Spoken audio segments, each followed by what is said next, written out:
Alors, une belle diversité artistique, encore plus que la fois précédente. On a eu la parenthèse du Covid et qui nous permet aujourd'hui d'aborder les choses de manière encore plus riche. Évidemment, bien sûr, les propositions artistiques traditionnelles liées à la peinture, mais pas uniquement.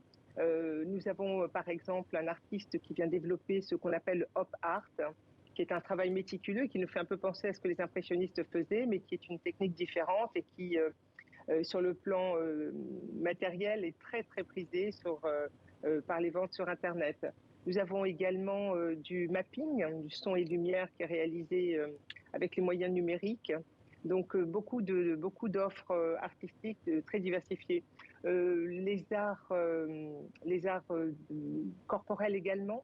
Une jeune femme vient progresser avec une corde sur des différents sites et parler des relations transgénérationnelles au travers de son corps et des mouvements qu'elle peut mener. Donc une programmation audacieuse, intéressante et qui se veut interpellative aussi. Alors, c'est un festival qui répond aussi à l'objectif, ou en tout cas la volonté d'explorer l'identité des Comores. Qu'est-ce que ça veut dire exactement et comment est-ce que vous comptez faire ça? On était parti au départ sur un thème qui était celui de la connaissance de soi, tiré principalement de la pensée de Cheikh Anta Diop. Et on était plutôt axé sur les esprits déstructurés par la colonisation et par l'esclavage. Aujourd'hui, les choses évoluent. Cette pensée, évidemment, elle est toujours là puisqu'elle n'est pas achevée. En revanche, elle se déploie aussi sous le prisme de l'intime et de l'introspection. Et c'est ce double langage qui est apporté aujourd'hui. Alors, on a des conférenciers qui viennent nous parler d'histoire parce que lorsque vous parlez de questions identitaires, c'est de savoir qui on est pour savoir où aller. Donc, des historiens qui viennent poser le rapport au passé pour mieux construire l'avenir et notamment avec sa jeunesse. Alors peut-être une dernière question, quelques mots. Est-ce que la question de l'art comme outil de croissance économique, je crois qu'elle est aussi au cœur du festival, n'est-ce pas?